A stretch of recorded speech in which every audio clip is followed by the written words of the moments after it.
Delta weatherman Hemachandra வானிலை ஊடக நேயர்களுக்கு வணக்கம். இன்றைய காணொலியில தமிழகம் உட்பட தென்னிந்தியாவில் கடந்த சில நாட்களாக பெய்து வரும் ஆலங்கட்டி மழை குறித்து தான் விரிவாக பார்க்க இருக்கிறோம்.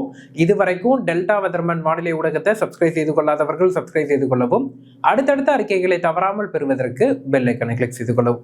குறிப்பாக பார்த்தோம்னா நம்ம முன்பே குறிப்பிட்டிருந்தோம், அதாவது மார்ச் 18 முதல் 20ஆம் தேதி வரைக்கும் கோடை வெப்பச்சலன மழை தமிழகத்தில் தீவிரமடையும் அப்படின்னு.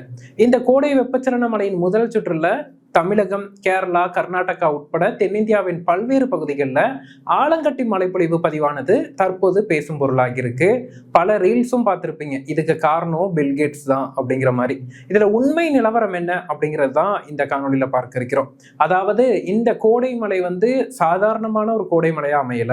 இதற்கு முக்கிய காரணம் என்ன அப்படின்னு பார்த்தோம்னா, மேற்கத்திய இடையூறு, இமயமலை பகுதிகளில் நிலவிய அந்த மேற்கத்திய இடையூறு தெற்கு நோக்கி தென்னிந்தியா வரைக்குமே நீடித்து காணப்பட்டதுனால வளிமண்டலத்தின் மேலடுக்குகள்ல குளிர்ந்த மேற்கு காற்றும், வளிமண்டலத்தின் கீழடுக்குகள்ல வெப்பமான கிழக்கு காற்று என இருவேறு காற்றுகள் சந்தித்து இந்த கோடை மழைப்பொழிவை கடந்த 2-3 நாட்கள் தமிழகம் மற்றும் கேரளா, கர்நாடகா பகுதிகளில் ஏற்படுத்தினுச்சு.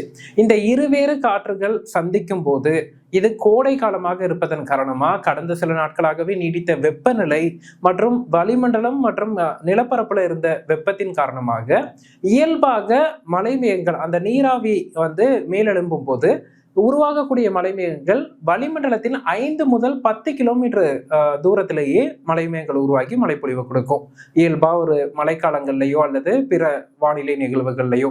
ஆனால் இந்த கோடை காலத்துல தற்போது இருக்கக்கூடிய அதீத வெப்பத்தின் காரணமா மிகவும் அதிகமான வெப்பமான நீராவிகள் மேலெழுந்து 30 கிலோமீட்டர் வரைக்கும் மேலே உயர்ந்து மேகங்கள் உருவானதன் காரணமா அந்த 30 கிலோமீட்டர்ல இருக்கக்கூடிய வெப்பநிலை பார்த்தோம்னா -10 முதல் -30 டிகிரி செல்சியஸ் கிட்ட இருக்கும். அவ்வளவுக்கு வெப்பநிலை குறைவாக இருக்கும் போது உருவான அந்த நீராவிகள், மலைமேகங்கள் ஃப்ரீஸ் ஆகி, அதாவது ஃப்ரீசிங் பாயிண்ட்க்கு போய் அது சிறு சிறு ஆலங்கட்டி பனிக்கட்டிகளாக மாறிவிடும்.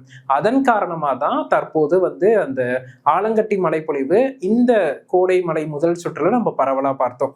அந்த இமயமலையிலிருந்து வந்த மேற்கத்திய இடையூறிலிருந்து வந்த அந்த மேற்கு காற்று மற்றும் ஈரப்பதம் மிகுந்த வெப்பமான கிழக்கு காற்று என இருவேறு காற்றுகள் சந்தித்து உருவான மலைமேகங்கள் வளிமண்டலத்தின் 30 கிலோமீட்டருக்கு மேலே உயர்ந்து மலைமேகங்கள் உருவானதன் காரணமா நமக்கு ஆலங்கட்டி மழை நிகழ்ந்திருக்கு.